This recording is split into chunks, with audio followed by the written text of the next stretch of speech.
Hi there, I'm Rebecca Case, and I'm so excited to be presenting at this year's EMDR conference.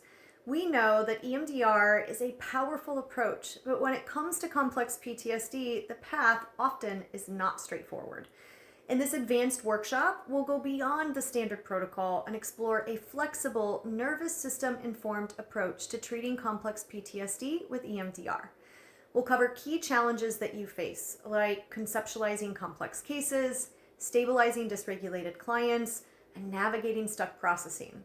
We'll dive into symptom-focused treatment planning and explore how to use tools like EMD and EMD-r to help clients tolerate the trauma work without becoming overwhelmed.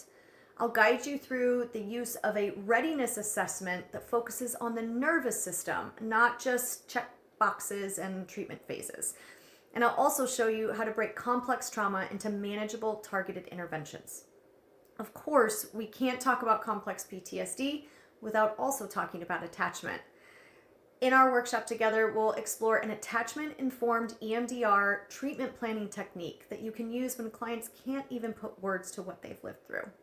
This workshop is packed with practical tools, demos, and real-world case examples to help you deepen your clinical skills and support your clients more effectively. So I hope that you'll join me at EMDR for a deep dive into these advanced strategies for working with complex PTSD, skillfully, compassionately, and with a lens that honors the nervous system. I'll see you there.